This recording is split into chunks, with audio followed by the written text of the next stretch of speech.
know that orcas, also known as killer whales, are born in captivity, has a shorter lifespan than those in the wild by approximately 45%.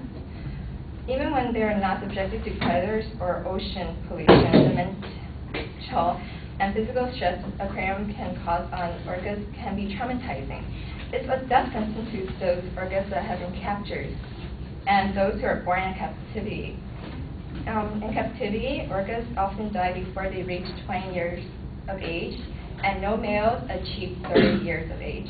Females luckily can live past 30 years of age. Orcas are mammals best adapted to aquatic life. They are the largest members of the dolphin family and are one of the world's most famous, powerful predators. And they hunt different marine mammals like seals, sea lions, and seabirds. According to the Humane Society of the United States, orca in the wild has a rather high mortality rate during infancy. The chances of survival can be as high as 50% before 1 year of age. Males who survive the first year of age can expect to live up to 30 years, while the female can live up to 50 years. The maximum life expectancy of an orca male is up to 50 to 60 years, while females in the wild live to 70 to 80 years. So my proposition that I am presenting tonight is that orcas survive longer in the wild than they do in captivity. My first main supporting point is orcas suffer from malnutrition in captivity. Second, the size of the aquarium is too small to sustain a healthy orca. Third, orca can't interact to form a basic social structure which goes against their nature in the wild. First is orcas suffer from malnutrition in captivity. Orcas in captivity are often fed frozen food, which eliminates some of their nutrition.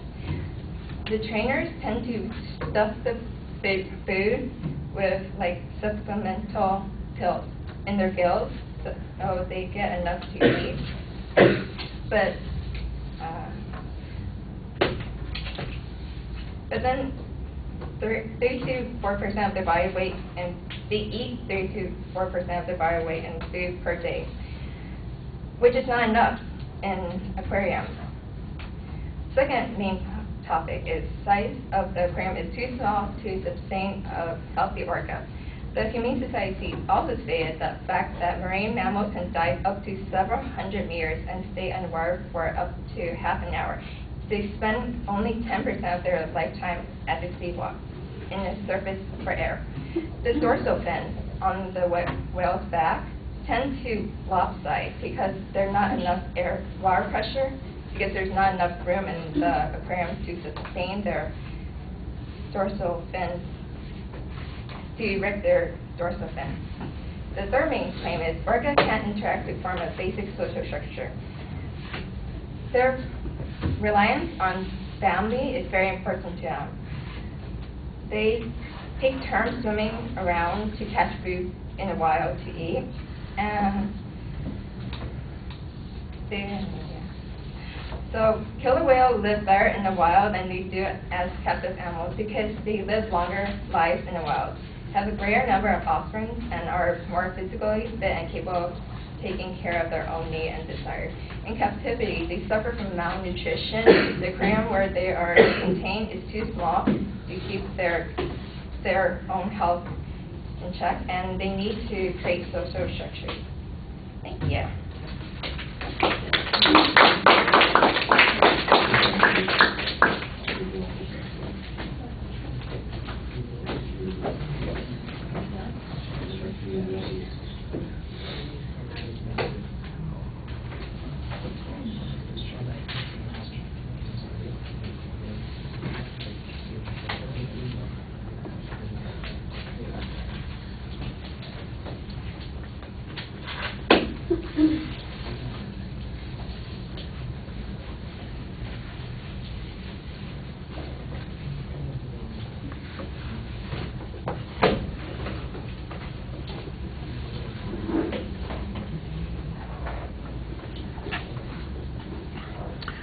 All right, Cher, I thought that once you got past the first 1 minute and 44 seconds of your speech, everything was pretty clear. The first couple of minutes of the speech, you're giving us a lot of background information, and so I'm not even sure what the argument's going to be. I mean, you basically told us some facts and the conclusions that you're drawing, so I know where you're headed here. But I think that if you could get to that a little bit earlier, it would be better. Now, once you get to the proposition and you state the proposition, everything's pretty well organized. It's easy to follow. You signpost the secondary claims very clearly. You're putting information into those supporting points adequately. I do think you're very dependent upon one source for most of your evidence. The Humane Society gets quoted about 5 or 6 times, and I don't really hear other information about orcas coming from other sources, so you want to look for a little bit more diversity in your information.